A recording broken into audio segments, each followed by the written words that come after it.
So another thing that I wanted to talk to you guys about, of course, is having Amanda on the show, and that you are uniquely positioned, both of you, to talk about this because you do an audio drama. Is the voice acting part of it? I am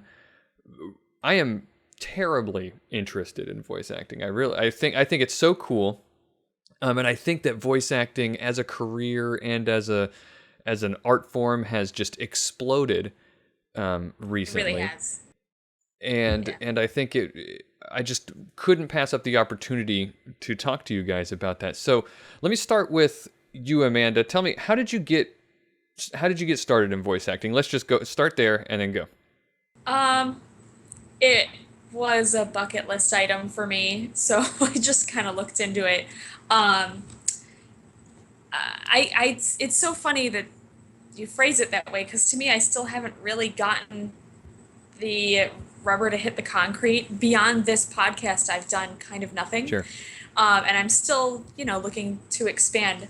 Um, but for now, oh my god, this alone is just fun.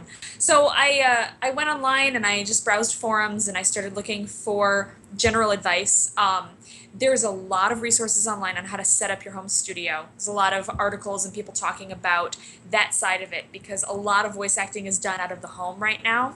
And so you Hmm. really have to be your own technician. You have to be your own sound guy, so to speak, your own sound engineer. And then I took a couple classes locally. So I'm in Seattle, and while LA is really the epicenter for most acting, including voice acting, there is a strong voice acting community in Seattle, partly because of our proximity to LA and California in general, but Hmm. also because there's a big indie video game community here.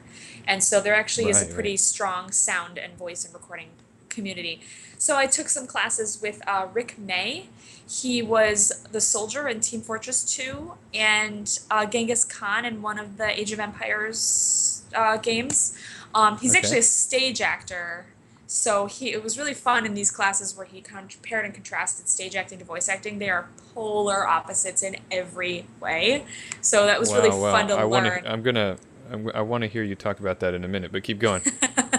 Yeah, so I took a couple classes, and this is like little community things, like not even community college. It was just an online thing that you would go and do in person. And I'm looking for more resources like that locally. So obviously, Hmm. being in a big city, I have access to more resources. So that does make it a little faster to look for instructors and that type of thing.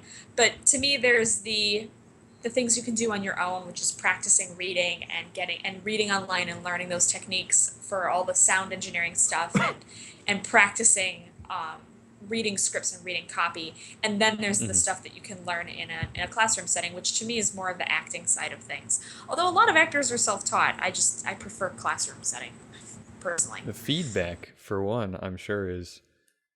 Yeah, in a workshop type setting. There are also a lot of actors groups where like meetups where people just meet up Hmm. and do workshops and help each other that way. That's a really great way to get into it. Sure. Um, but yeah, I think there are probably more stage acting resources in most cities than voice acting, which can be helpful and can kind of hurt you a little bit too, because stage acting is just the polar opposite of voice acting. I mean, Sure. a lot of the techniques you learn there will actually work against you in the sound booth, so it can be a little tricky. Oh wow. But Okay. most of this stuff you can read online literally anywhere. There's tons of Right. resources online. Yeah, yeah. So you mentioned a couple times while you're talking about practicing on your own and everything. How do you practice voice acting? I think that one time I looked into it casually and I was like, I could be a voice actor. This was a long time ago.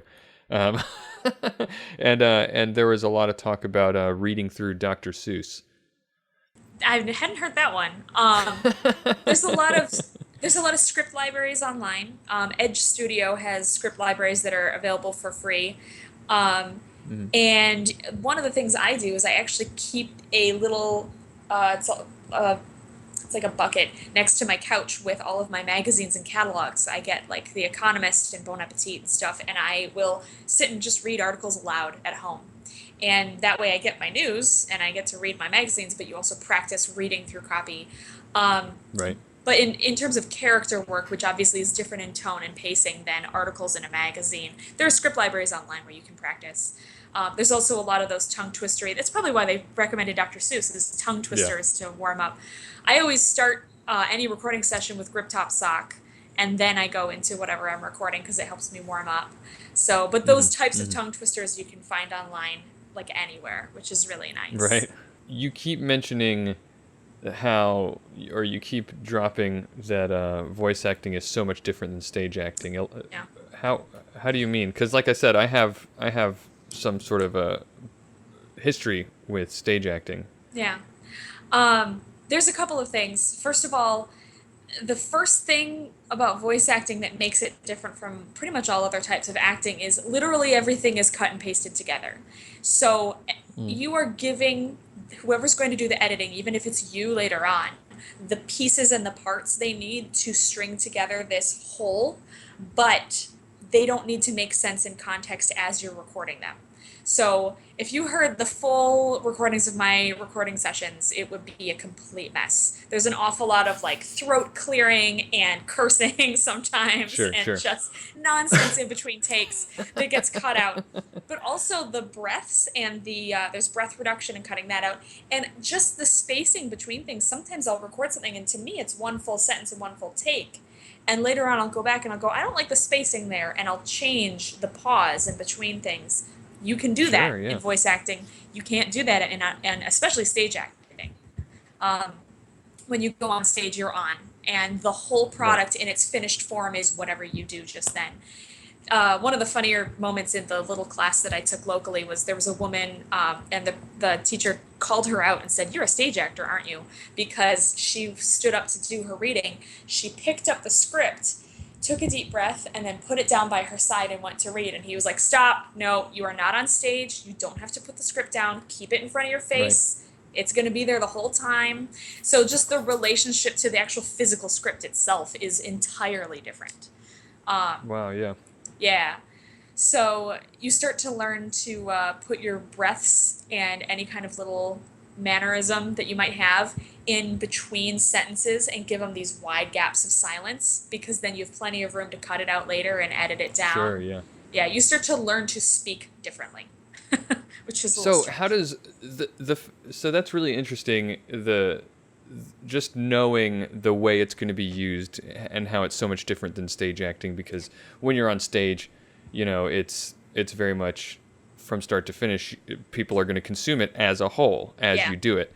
um, how does that difference influence the technique itself? I mean, you've got all sorts of different methods of acting Yeah. in when you're doing stage acting, and is it is it different? Are there different Yeah. approaches, different techniques? I guess I mean the actual acting part of it. Like when you're getting into character, you're doing that Yeah. part of it.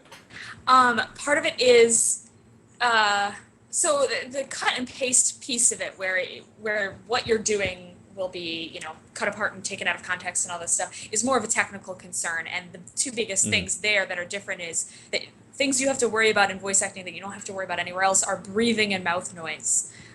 You have Right. to learn to speak in a way that is weirdly silent. The only things that come through are your words, not any of the component pieces that go to making those words. Um, but the acting is different too because you become extremely aware that nothing you're doing physically will be consumed in the end product. And you may be wonderfully expressive, you may be doing a great deal of acting, and it's not going to come through. So you just have to close your eyes. Whenever I'm listening to a playback, I close my eyes and focus on what I'm hearing because I don't want to be thinking about any other visual information. I need to be hearing the entirety of the character through Right. voice alone. I feel like the quality of the scripts just improved significantly when I learned the skill of how to throw away a line.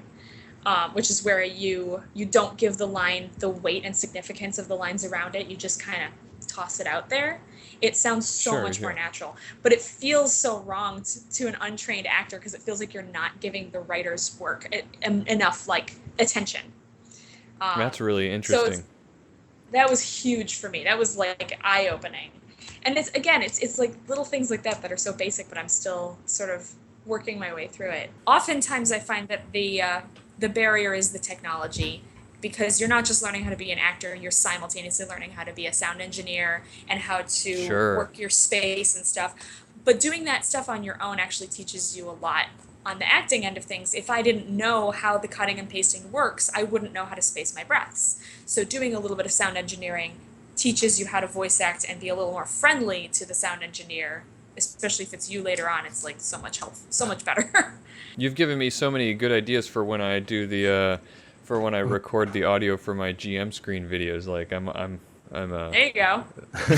I never think about those things that you say. You're telling me right now that you think about, and then that's Yeah, but yeah, you have a great voice. You totally should do it.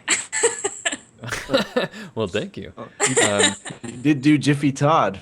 Yeah, Yeah. that was a lot of fun. I had a lot of fun doing that.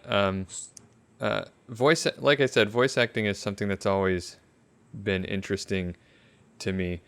Damien, you are kind of on the other end of it.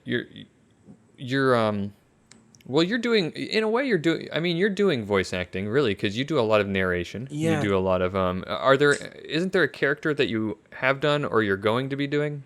Yeah, I learned a lot of respect for voice acting recently when I started narrating Redmond Born, and then on top of that, I'm again narrating the second episode of that coming up really soon, and taking on one of the characters in it myself, which is Doc Benny, which is an interesting thing because he's a very rambly, intellectual character with this penchant to giggle and laugh randomly in his stuff, and making that come Yeah. across naturally rather than too forced. And then also just getting the tone because I realized that if I sit like this and try to do Doc Benny comes out a little bit more confident than I want him to.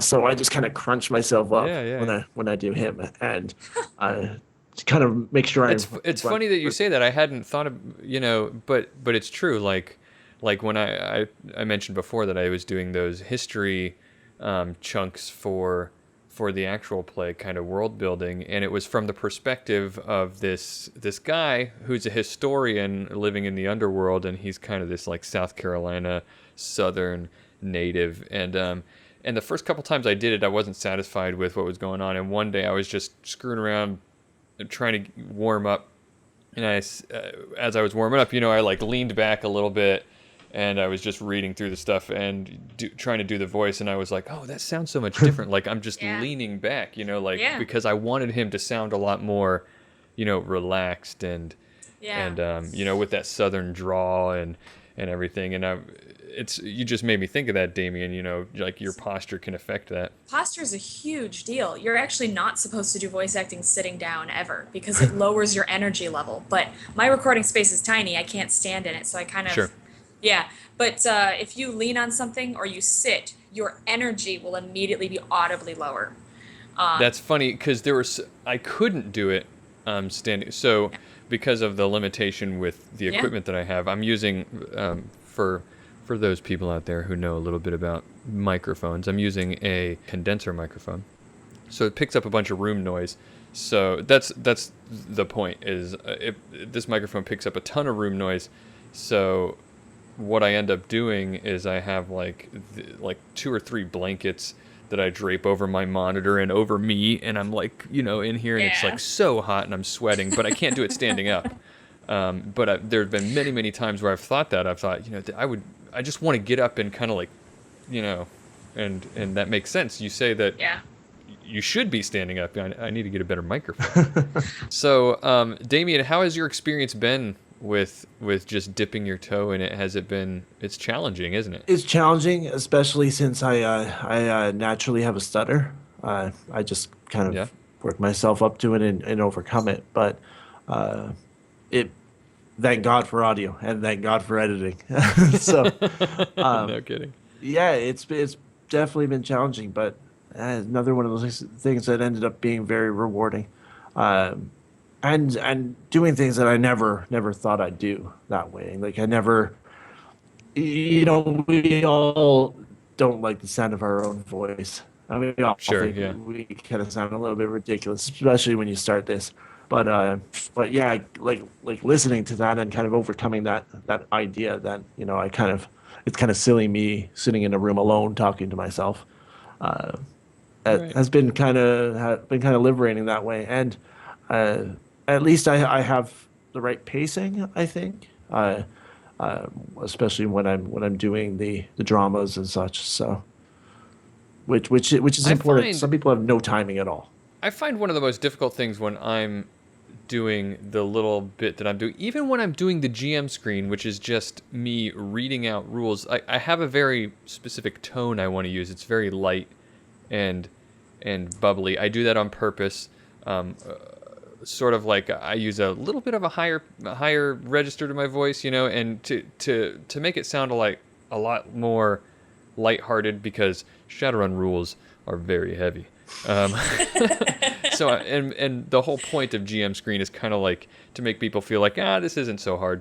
But anyway, it's getting into that tone, just like getting going. I find is a difficult thing. Like I have a toddler and an infant, and so a lot of times I'll be recording and they're napping, but they'll get up in the middle of the nap. I got to go take care of that. I got to get up and take, blankets off and go take care of them, come back in, and I'm like, ugh, and it takes me another 20 minutes to like get back to where I was. How do you, I hear so many voice actors like voice acting is exploding right now, right? Because of a lot because of video games, right? And I hear a mods. lot of, And audiobooks.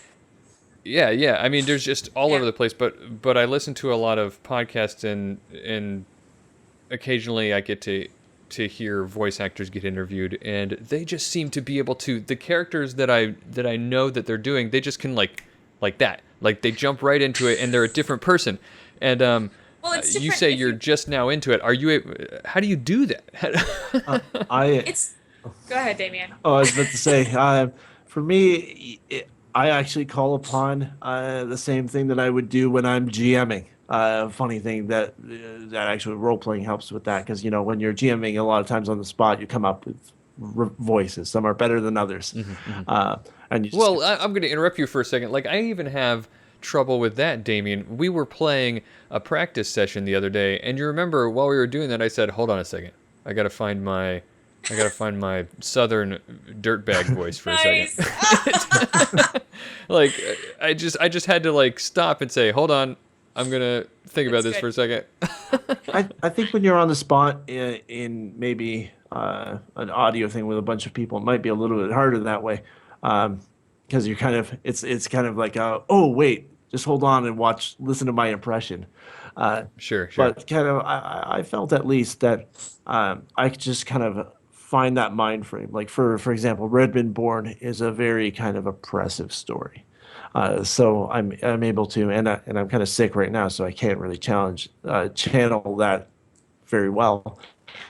But I just kind of just let that feeling just sink in, and then I find it takes its way from there. It's a little different if you've been playing a character for a long time. So when you hear interviews with voice actors who've been playing a character for a long time and they do the character in the interview, it's just because they have practiced it for a long time. Okay. But I think a lot of it is mental image. You have to set a specific image in your mind and then aim for that. One of the things they tell you to do in commercials, if the commercial calls for wry and intelligent or wry and informative, when they ask for wry in particular, you have to envision the commercial as a Far Side cartoon, and your voiceover is the caption. Now, they might not always give you the image that will be paired with it on the screen, but if you invent one for yourself, specifically one that is ironic, your voice will naturally come into a wry tone. It's so funny that you said that you were going for a light and bubbly tone and you were interrupted by your kids. Pretend you're talking to your kids, man. Light and bubbly. That's a really good piece of advice. I mean, seriously, that is. So I actually have a couple. I mean, I don't know. You just blew my mind, Amanda.